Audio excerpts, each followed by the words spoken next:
When you said that you run cattle right on the edge of the ocean on the beach. Yep.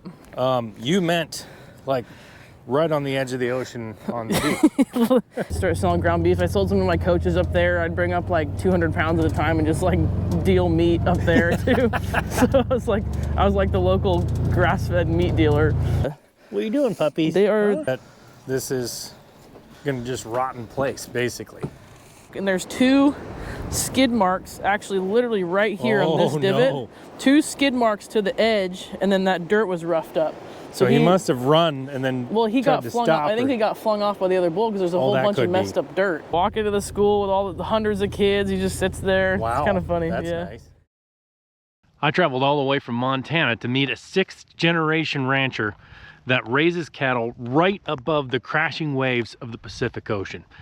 She raises the beef to butcher it and then sell it directly to customers. And you may think, wow, that's, not abnormal, but it's actually a very difficult thing to do for people who normally raise cattle and sell them through the system.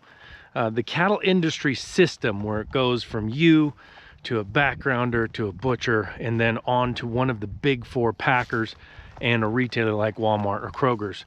It's much more difficult to go directly to customer because you take all the risk. So let's go meet Fallon. You drove from Montana? Yeah, I drove from Montana. Oh, awesome. Yeah. Fallon, nice to meet you. Fallon? Yeah. Good to meet you. Nice to meet you. You guys are raising beef, and how long you been doing that? I mean, my family, I'm 6th generation, so my family's been here since 1870. And I guess back then you kind of just like claimed land, and so he claimed like thousands of acres behind Cayucas, and we still had it up until I want to say the 70s, and then they sold literally all of it off for pennies because they just needed the money, and now we're left with 250 acres. But if you would have been able to hang on, it'd be worth just a lot now. a little longer, yeah. They'd be worth way more than what they sold them for now. Exactly. This is not normal to see in Montana. Yeah. Right here. Yeah. You're not gonna find that. No. No. What is it? Are those lemons? Those are oranges. This is our family ranch. It was split between 6 siblings and 2 cousins. Eventually we bought a couple people out, so there's just a lot of hands in the pie here. And so now here we have cow-calf, and over in San Ardo, which is an hour away from here, so it's just kind of, I think, 40 minutes north of where you're staying. We have 4,500 acres where we have 220 heifers up there, and then we just breed them like commercial heifer business. So, and it's all Black Angus. Commercial heifer business meaning you're selling the calves, or we're selling the heifers. Selling the heifers. Yeah, so you're breeding them and selling them as bred heifers, or as bred heifers. Yeah. Bred heifers. Yeah. So it's a long drive. Just so you know, that's a different operation. So they're selling bred heifers. You're selling beef. Yeah. Right. Yeah. Well, it's all our companies together. They just pay me to manage it. But it's a completely different type of business. So many different things. It's not like just raising cattle is one thing. Yeah. It's like you can sell bulls. You can sell Stockers. pairs. You can you can run yearlings. There's a lot of different things you can do in ranching. Yeah. Now you own some acres, but then you say you're running on a lot of leases. Yeah, we lease probably almost more than we own at this point. So that's kind of that's how everything is done around here on the coast, because it's just so expensive to own land here that you have to find leases. I mean, at least here on the coast, it never really gets colder than like 34 at night even. Okay. And like during the day, it never gets colder than like 40, 42. So it's and then here on the coast, it never gets hotter than 90. So it's pretty nice. Oh, really? Yeah. Yeah. Oh, we have tons of cats. You never have to buy cats when you're on a farm. No. They just show up and multiply. Yeah, that's how this one was. And what kind of dog is he? He's a purebred collie. Oh, really? Yeah. Oh. And then that's Boone. He's going to bark over there. He's our hound. He's nervous. Hi. The kennel's a purebred collie. She's our only female right now. She actually has 2 accidental puppies from our cur hound over there. So that was quite the surprise. Hey. That's Sammy. And this is the McNabb cross? Yep. What are you doing, puppies? They are probably the chunkiest puppies we've ever had because there's only 2 of them. So there's like no competition. So they're getting a lot of food, huh? Yeah. You sell beef directly to people, right? Yeah. So what made you start doing that? Well, and when did you start doing that? I graduated from Oregon State in 2021. It's supposed to be 2020, but we had COVID, and I played a Pac-12 softball up there, so I got an extra year, and I was like, I'm gonna stay. Yeah. So after that, that was kind of my post-graduation project, was kind of trying to bring value back to the ranch. I started just selling ground beef in 2021 because I thought I was going to be coming home, and people would just buy ground, and it was good enough. We had a couple freezers here. And then so you were doing ground beef, which means like you were just using old cows or something? Or? Yeah, pretty much. Yeah, just open cows. Thank you. You can just leave it on the ground. They won't come back. Perfect. Thank you. For a few minutes. Yeah, they won't. They're gonna stay out there. We'll feed them out there.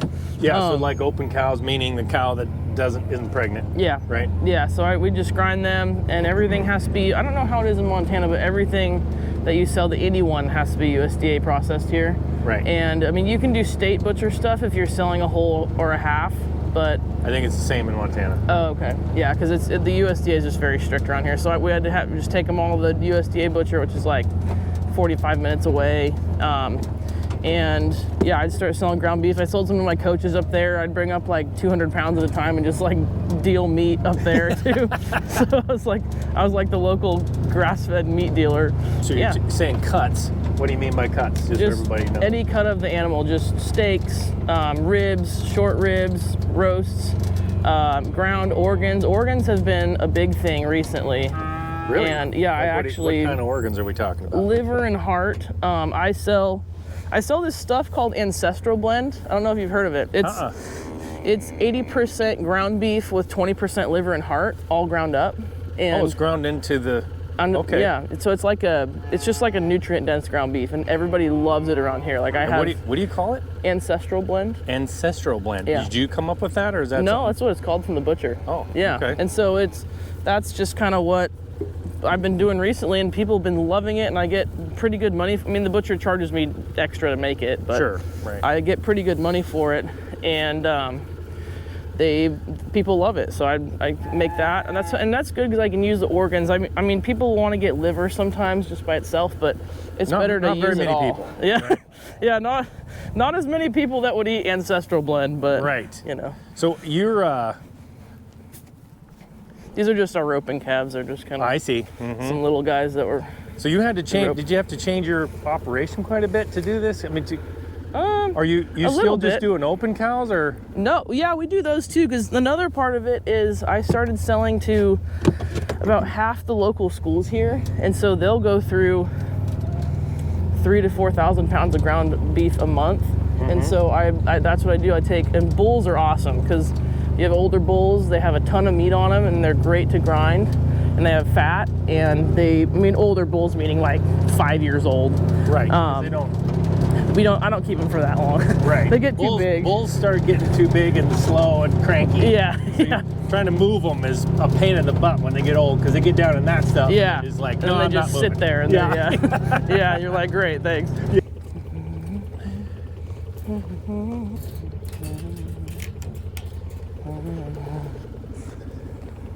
So that fence is hot, right? Yeah. Yeah. Yeah. She didn't warn me about that. Luckily I know. He knows. He knows that there's an orange handle, and you probably should grab it. I probably should grab that. Yeah. When I was a little kid, I was about this tall, and my dad had me get off a horse and close one of them, and I actually shocked my own tongue. The tongue. That hurts. I haven't heard that one before. Yeah. That one's new. I always stick my tongue out when I'm concentrating. Yeah. Oh, yeah, when I was little, so I was trying to really reef on it and had my tongue out, and that got me.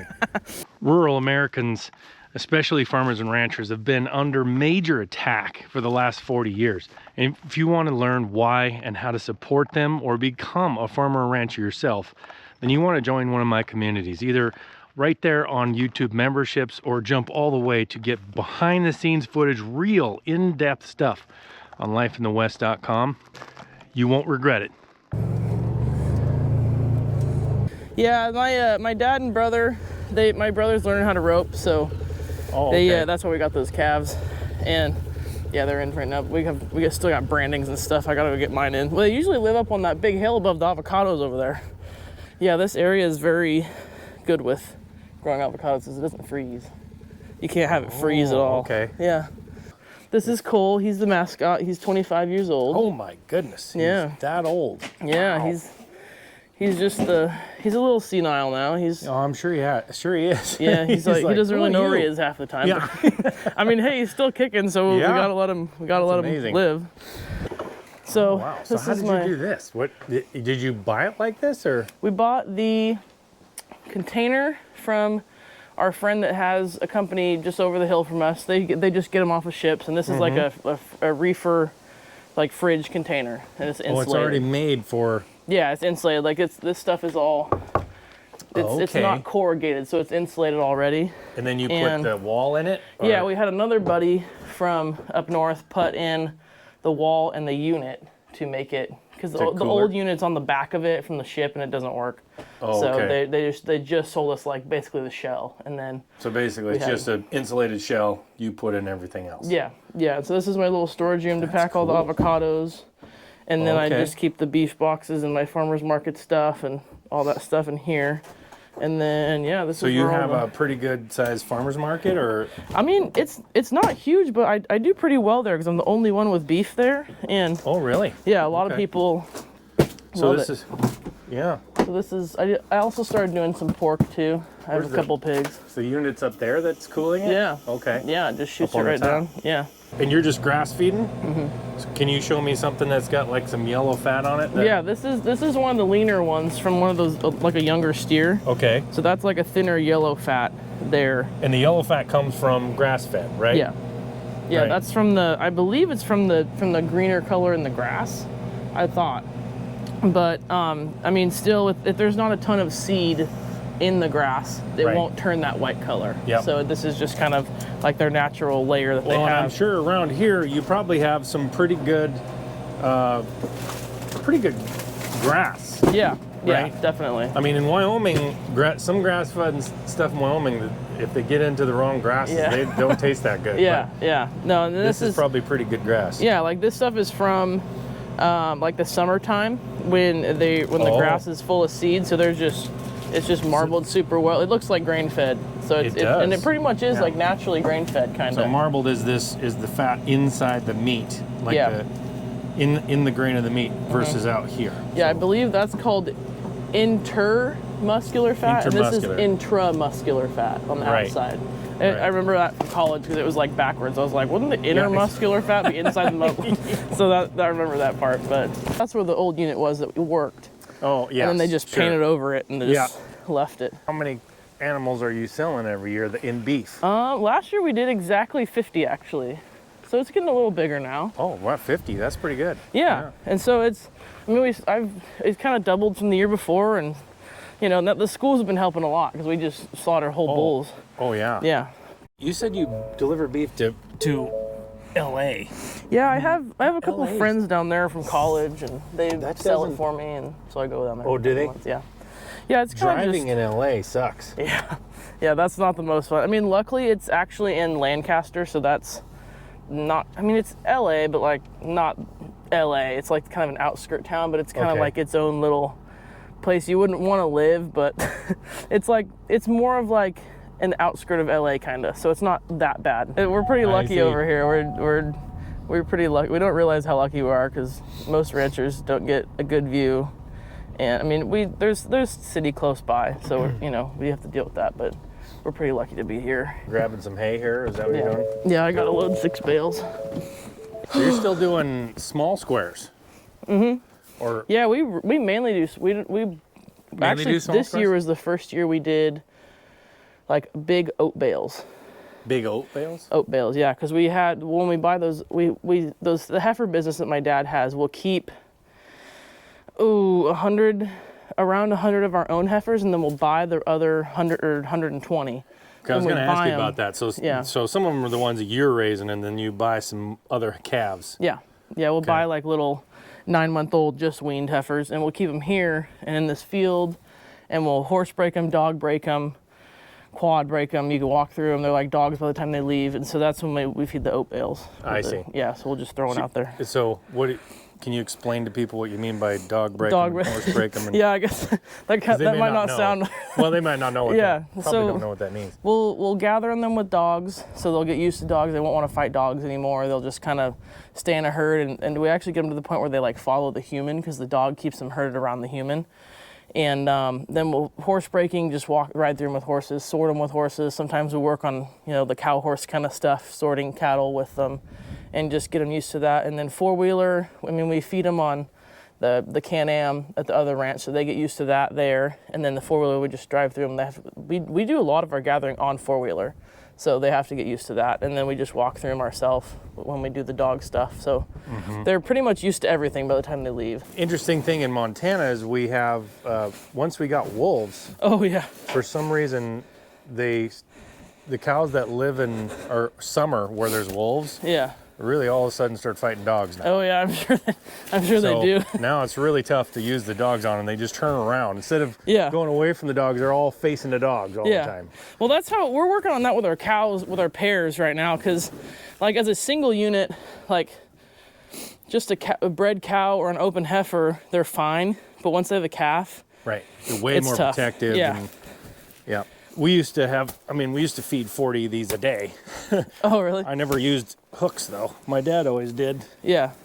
Well, yeah, the ones in, I don't know. I always used my hands. But These ones are a little heavier. I went and, Yeah, how like I said, I heavy went are and these? worked in Montana, and the ones up there were a little lighter. They're Where do you like want these? 2-strand. Those are fine right there. Yeah, throw the a fifth one in 2-strand. You guys have balers with 3 strands of twine, Yeah. which we only have 1, 2 in there, so the bales are like right here, Yeah. Yeah, they're a little easier to which toss is up. interesting. But yeah, these ones are 110 pounds a piece. Oh, 110. No wonder. Yeah, they're pretty dense because they're see. just all, and they get So- even heavier sometimes. This is like just cow hay with bigger strands. So you can't really throw these up on top of by hand. No, I mean you can. It's just technique. Right. Yeah, it's a And lot just of leg and a lot of like this. and Yeah, yeah, throwing them up exactly. there. Yeah, ours were about 80. oh, okay. Yeah. Yeah, There's a they're. bull. Yep, he's got a little bit of a front foot issue, so Oh. he's in hanging out with this other heifer that she had her calf like 3 months late, so she's just getting fed now. I see. When we're in full swing, that's what we do. We'll feed like 36 to 40 of them a day, and like between the different ranches. So there's like 6 different places. So it takes like 4 hours to feed everything. Right. If you have 2 people, if you have one, it takes a lot longer because you have Yes. to like ghost drive and find a flat spot, put it in first gear, and leave the window open. So Yeah. What she's talking about is when you're feeding by yourself, you just have to put it in 4 low usually, Yeah. and then just let the pickup crawl, and you jump out and jump on the back and then feed the hay off yeah, in the small squares. Well, you got to watch it so that your pickup doesn't lock Yeah. or something, because sometimes Yeah, you gotta these leave the will window down. automatically lock. yeah. You got to leave the window down, or you need to go buy a new pickup. That's right. probably. And one of the somebody up there heard his pickup lock, and he didn't have the window down, so he ran. Oh. He had to break the back window out with the to get in it, because it was headed right for a huge irrigation ditch. It was just going to go flop God. into the water. Yeah. So it's not a. He's I like, think he back just window? bought the pickup. Oh, that's the worst. yeah. Yeah. So Dang. you don't want to do that. This is middle of winter for you, right? Yeah. So do you have your cattle situated in a different way in the middle of winter than? Nope, it's all the same year round. It's just kind of a rotation. Yeah. Or, I mean, for the commercial heifers, that ranch is big. Well, for us in this area, it's big. Montana, it's probably not a big ranch, but it's big for us, and we have about, I want to say, 12 to 1,500 acres is fenced off in flat holding fields, and so that's where they're bred. We bring the bulls in there. It's easy to get to them, easy to feed them all winter, and they get bred in those areas. Then once they're bred, we just kick them out, and they have the whole ranch, which is just like steep oak forest kind of stuff, and they just live out there until we get them back in May or June to preg check them, make sure they're pregnant, and either bring them home to calve them or sell them. So okay. yeah, but the cow-calf pairs, they stay the same place year-round. Like, we don't have the ocean on the side. Yeah, So yeah. This is very unique as cattle good as it ranching. gets. Yeah. This is like it, and the Pretty grass sweet. grows super well next to the ocean, and because Oh, I it bet. just gets Yeah. hammered by the rain right here. So it's like the first rain that comes in, it just drops it right all on I here. see. Yeah. And so, yeah, it's a pretty good spot to be, definitely. I went to Moore Bay Yeah. High School. That rock right there? Yeah, that Yeah. was an old volcano apparently, and it's like really? inactive now. But yeah, it's giant. It looks big from there. It looks big. But yeah. when you get up next to it, it's even bigger. Oh yeah. So it's and then our little thing we would say before the games, the high school games, is 3 stacks in a rock. We have like this little sign, 3 stacks in a rock is our thing. There's some old stacks there that they've just left. I've seen them. Yeah, they're from a smelter or something, or I don't remember. I think it was like a coal deal. Like they would burn coal in there back in the. I don't know what it was. Producing electricity or something. Yeah. Maybe. Yep. There's a little guy. He's out. Where? Little stinker. Oh yep.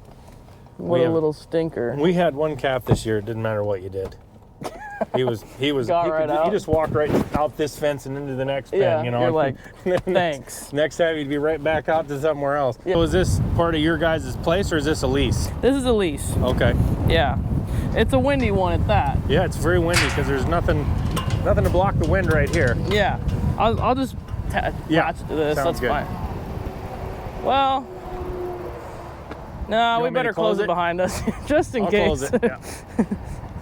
You don't want that little calf to get out on the highway, that's for sure. That's why we're going to close it. There's a couple calves that are not supposed to be in. They're supposed to be out there, not on here. So leave this open. If it'll stay. The wind's gonna. Oh, cool then. There, it'll stay. It'll kind of stay that way. Maybe. All so right, well, you want me to drive along while you feed? Or? Yeah, if you wouldn't mind. Okay. That would help a lot. Yep.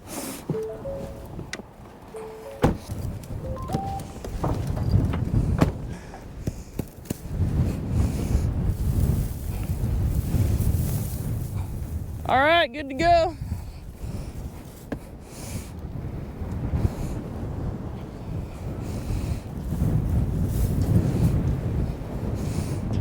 See, now I'm in control, so if I go really fast, then she has to actually feed quicker. This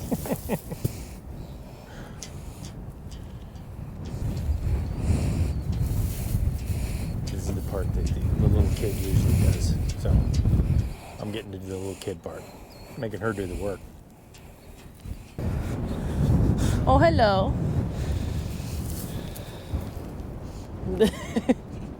Go get the ones that are out. Yeah, we're gonna need to go open that corner gate over there. Huh? We might need to go open that corner gate over there. They probably go out that one easier. Yeah, a little bit. Yes. I think they're coming to the pickup. Yeah, they'll probably. They? So maybe they'll come right over to us there. They probably will. If we just back on up here. Headed this way. It's always a good thing to have. A good train. The feed truck is a great trainer, isn't it? Yeah, exactly. Come on, calves. Come on, somebody make a move coming, here. They're coming, slowly but surely. We'll go close the gate and walk them out the little thingy. Right. So we don't have any problems.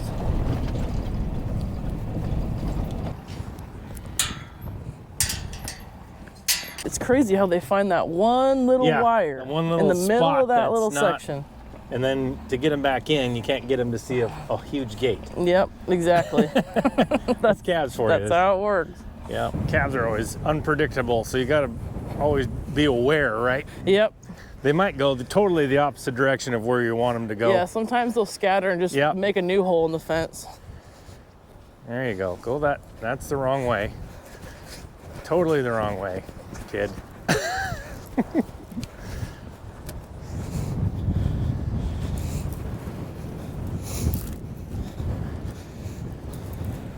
So keep going. I'm just acting like a fence here. She's pushing the back of them. Keep going. No. And don't make a new one. There they go. They're going the right direction. They just need to go a little further. It's always nicer when you have one cow, because the cow will go. I think they'll find it.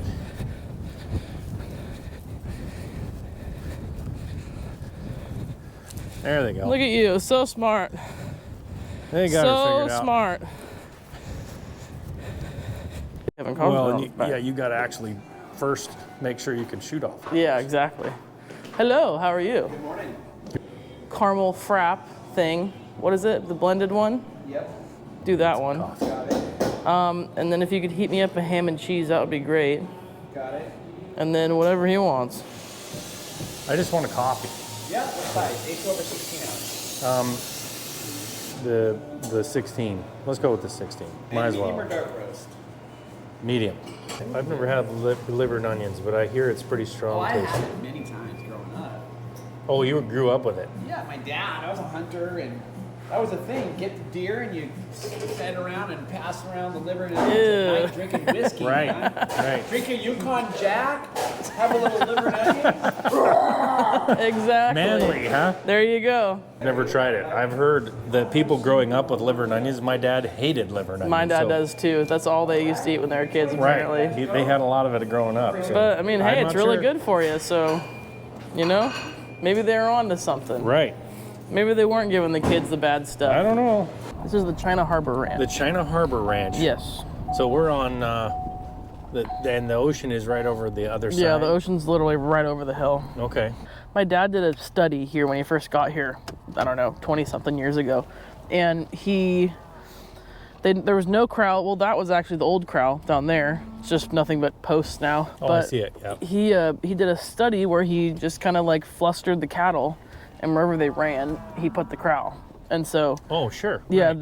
they ran to the top of the hill and just balled up right there on the very edge of the hill. And he's like, oh, all right, let's put a corral there. And it's worked out ever since. So, Well, it's always nice to have the corral where the cattle want to go. Yeah, yeah, exactly. They don't want to go down here next to the highway, I'll Right. tell you that. It's usually, like, we put the corrals usually where it's convenient for us Yeah. instead. And, Yeah. and then try to force the cows to go there. Yeah, Yeah. Is that a bull? I hope so. It's walking like it's a a bull. At least one down It's here would be kinda nice. rocking back and forth. Yeah, waddling. That's Like a bull. probably a bull. Yeah. Who are you? Just checking to see if this is a bull down here. Sounds like one. Frogs? Oh, turtles. Oh, a turtle? Yeah, we got a bunch of turtles in I there. see. Well, there's something up here. Looks like that's another bull. There's one bull. Yep, that's another bull. Yeah, you guys. Yep, Just the two bulls. the two buddies. Of course, they're not breeding any cows. Yeah, They're down here by exactly. themselves. I mean, it's the end of breeding season, but you know, Right. we'd still like to see a little, you know, Exactly.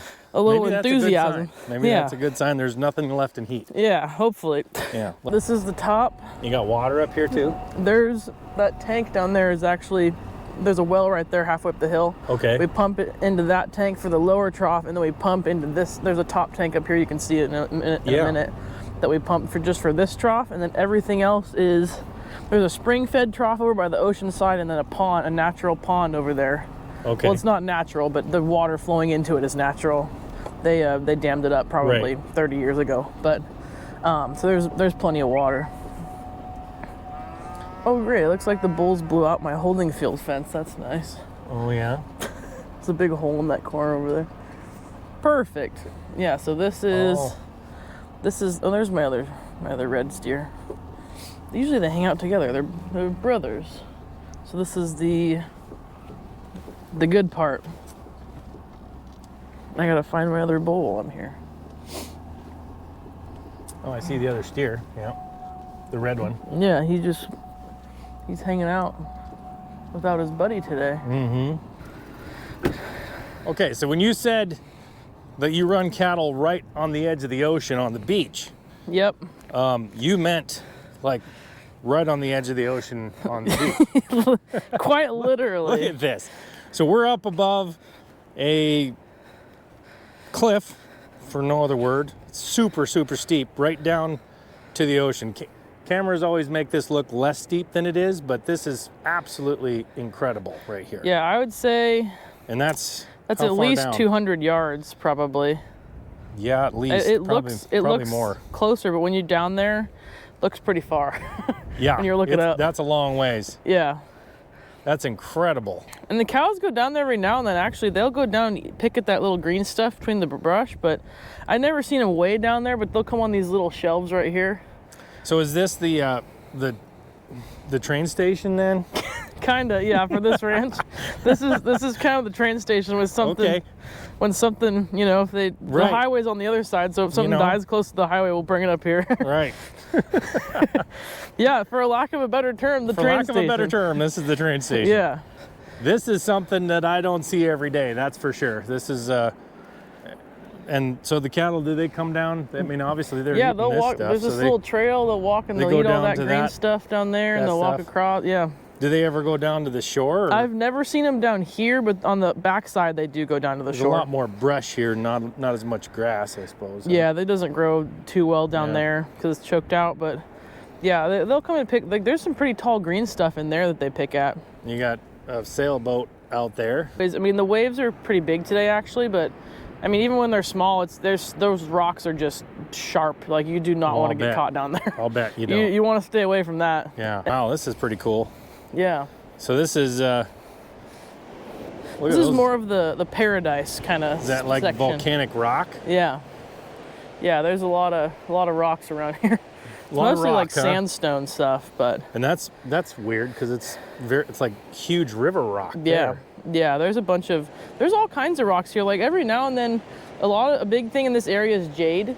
Like, Yeah. there'll be a lot of jade. People dive for jade. Oh, they do. Yeah, and then there's a lot of there's some obsidian every now and then, but not here on this ranch. But people find obsidian sometimes, and like you'll find that's why you'll find a lot of artifacts in this area, because they found that stuff back then. It was around probably a lot more than it is now, and you'll find artifacts made out of it.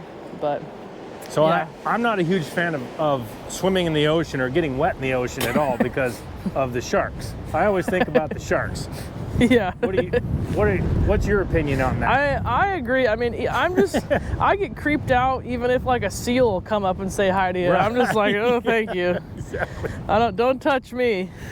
Those things will bite you too. Those things are kind of dangerous. I'm sure. I'm a landlubber of what I call it. Yeah, It's not, you can. I don't like to not be able to not see underneath Yes. Yes. me.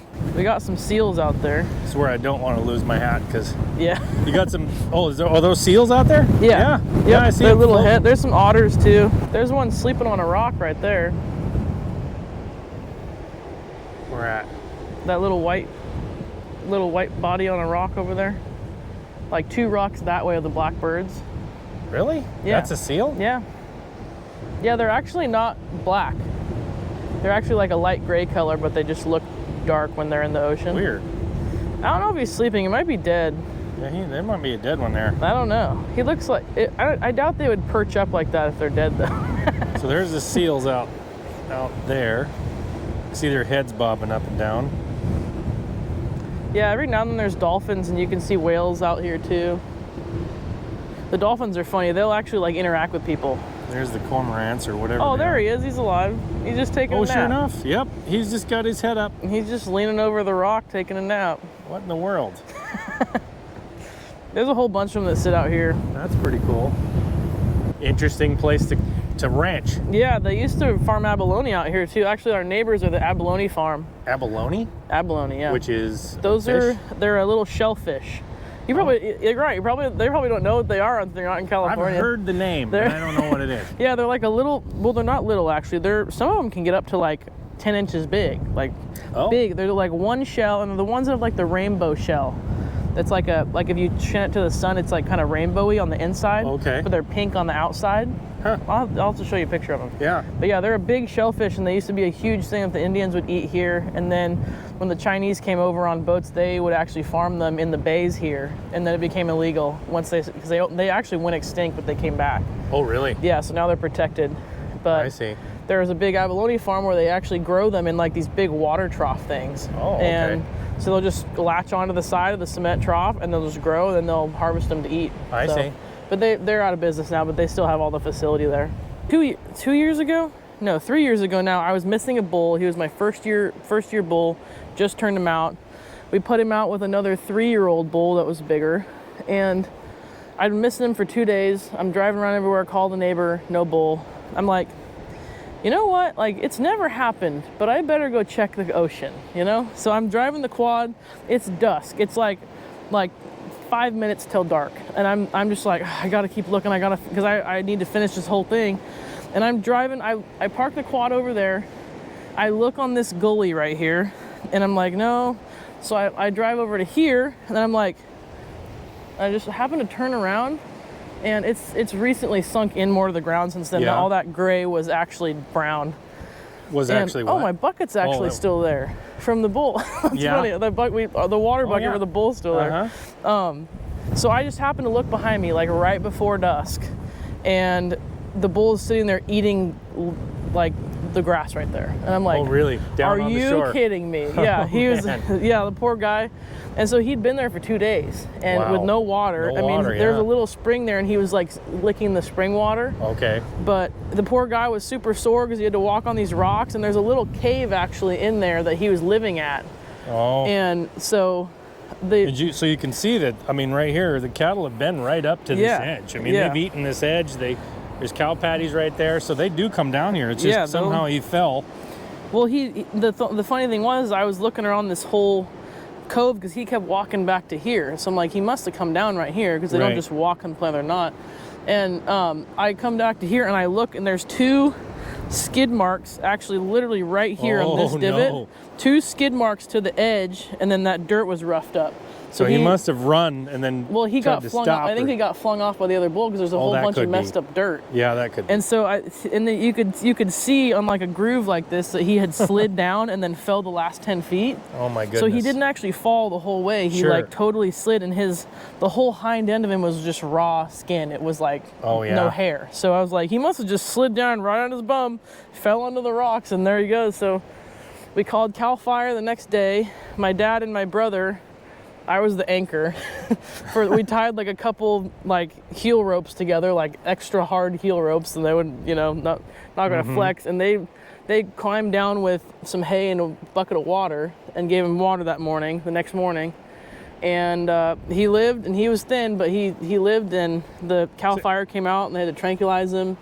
And then they didn't have a harness big enough for him, so they actually took a rope, like one of those big, thick PG&E like power ropes. Right. And they tied him around the front feet and around the neck in a bowline so it wouldn't like stick up on his neck. And they airlifted him like that out of Wow. here. Yeah, I have a video of it. It's pretty cool. That is pretty But, cool. So they had yeah. to lift him straight up, and then they just went over the hill They and flew put him. literally right over the hill and into the crowd, put him right in the crowd. And then they woke him back up, and he was just walking around eating grass. It was insane. But yeah, so That's unique. He lived, yeah. Poor guy was sore for a Amazing. minute, but yeah, I'll bet he was sore for a little bit. Yeah. After doing that. yeah, but This is a really old historic house that for some reason they're not even allowed to live in anymore. But very, very cool. So historic means I think that might be poison oak. You might want to watch out. that this is going to just rot in place, basically, right? Yep, pretty much. Instead of being able to live in it. Look at this stuff. It's so fantastic. I know, it's like art. Look of the porch and man, that is really awesome. Mr. Owl likes to live in here. So now it's just like, this is the point it's at. Yep. And it would cost so much to renovate. Look at that. I'm not understanding the historical thing.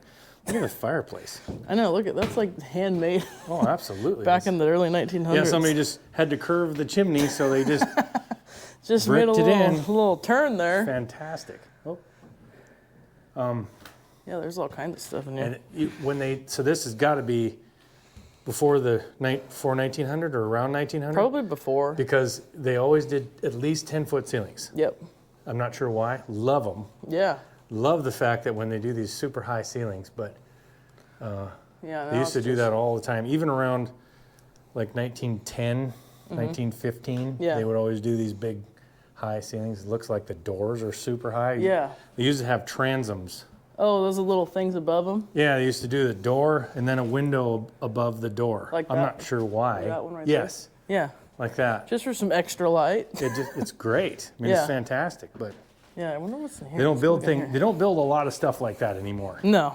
That's You know, awesome. Is that like a clothes washer? Since 1877, it says. It's a Dang. clothes washer, an oscillator in there. Wow, that's awesome. That is cool. So sad to see something like that, where I it's know. just like your hands are just tied behind your back, even though you own the thing. Exactly, and it sucks. It's right next to Highway 1, like Yeah. one of the biggest highways in California. Yeah. Okay, we're gonna head up and look at the avocado trees now, right? Yep. Yep. We only have 15 acres, but it's a pretty good money maker for the people down here in this section of California, because it doesn't freeze and it doesn't get too hot in the summer, so you can grow some pretty good avocados in this area. Okay. So they need a very like moderate climate that doesn't go really hot or really cold, right? Yes. Is that what you're saying? Yeah, more. It's almost a tropical climate, they say. I see. Yeah. Yeah, it's definitely, can't grow them everywhere, that's for sure.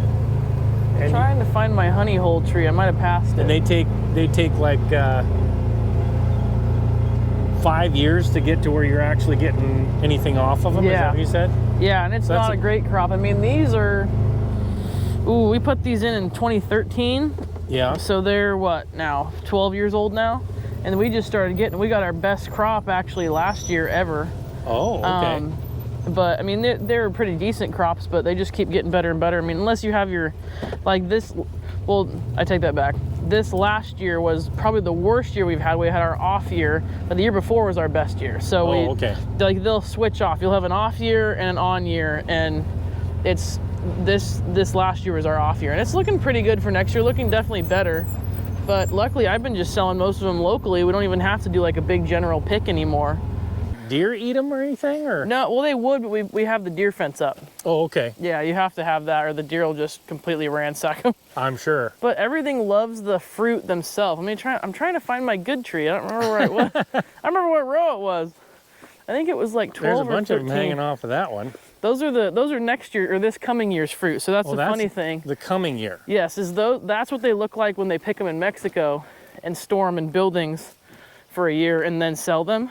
So they look green like that. these. Yeah, so that's not what they're supposed to look like when you pick them. But that's what the industry does, because they don't have the oils yet. They just pick them early and then they keep them from ripening. Yes. Yeah. Then they ripen them kind of throughout the year. That's what you were saying. Yeah, to sell them. Yeah. Well, they don't ripen on the tree. You have to, I'll pick this one. Pick me one you can take home. Okay. See how it's like darker colored, like brownish and yeah. And then some of them are ashier. Like if you look at, see how it's not super shiny, but like one of these new ones is. Yeah, but it's like super shiny. Okay. Yeah. Yeah. So they're the ashier they are, the better, and the darker they are, the better. And like some of them will get double this size, and they'll like fall off in your hand when you pick them. So you just go to grab them and they just fall, and you're like, oh, they're ready to go. So when you're like these, so how long have they been hanging from the tree? Those are probably about a year old. So they start growing and it takes them a year to get to that. Yeah, some of them it takes. Interesting. Probably from when they first come up on the tree, I'd say as early as like 8 and 9 months. But then that's like the very early, the earliest you'd pick them, because they don't have a ton of oils yet.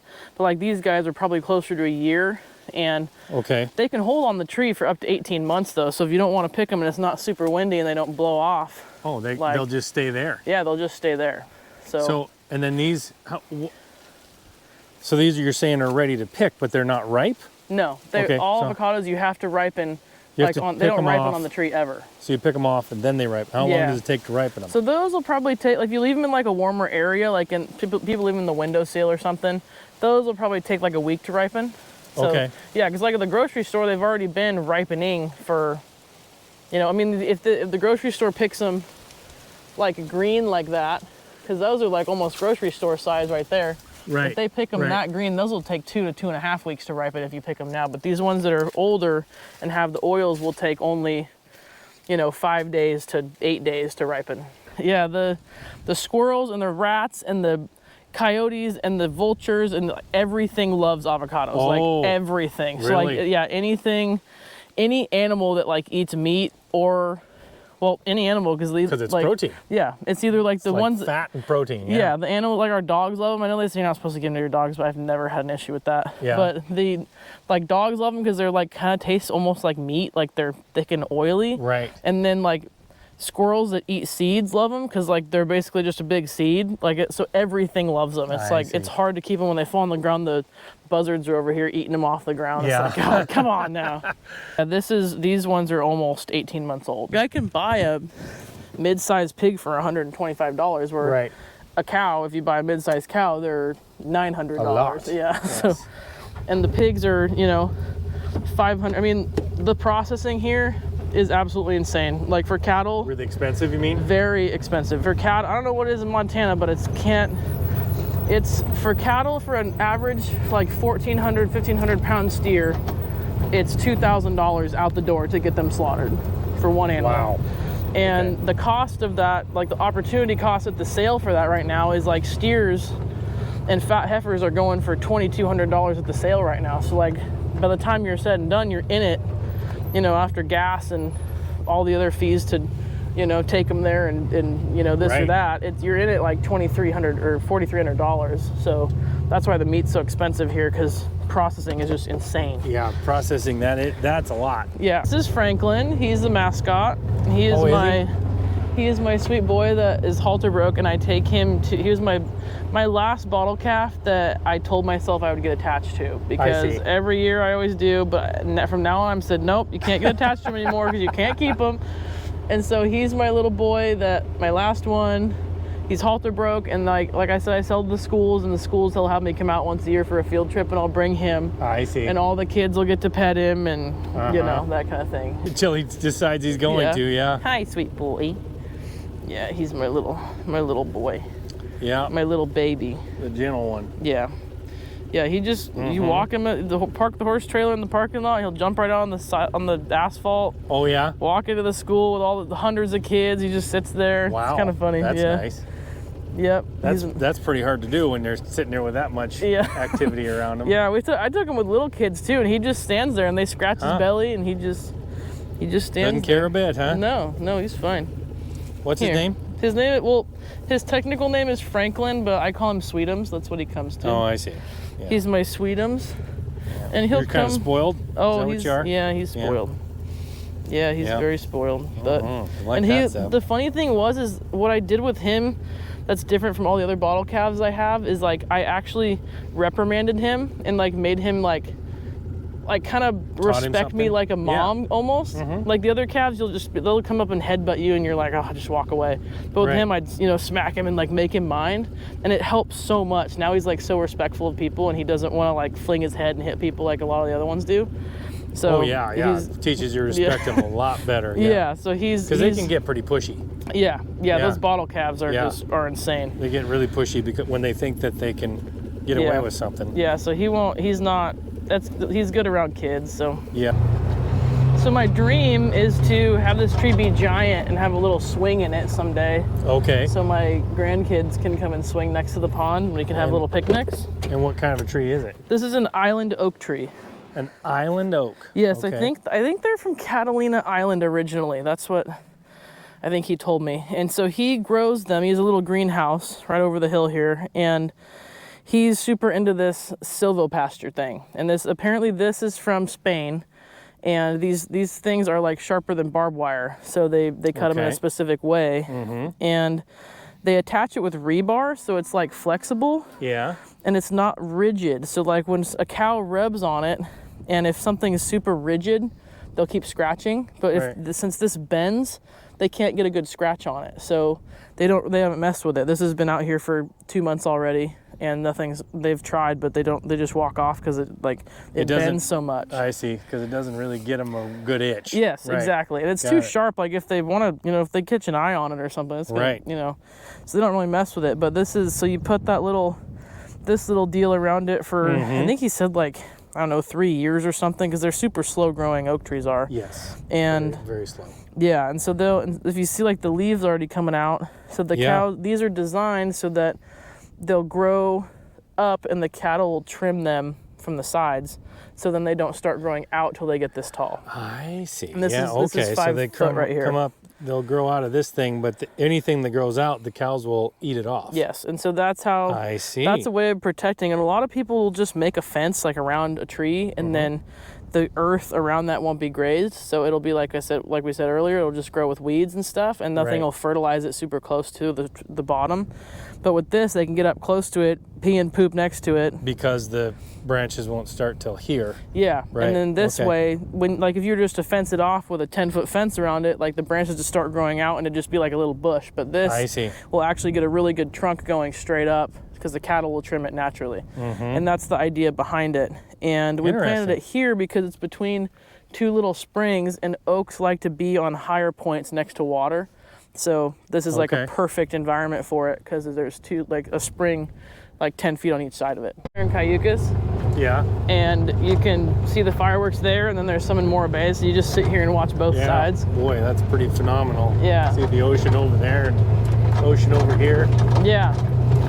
I'm Trinity Vandenaker, and my job is to show you the real rural America, where your food is actually created and makes its way to you. Now, this comes with a lot of challenges, a lot of expenses, and I can't do it without you guys. So if you want to support me, make sure you join either YouTube memberships or go directly to lifeinthewest.com to join my behind the scenes community, where this video right here, you get an extra hour of footage that isn't on YouTube. Thank you for your support in advance. I'm Trinity Vandenaker. God bless.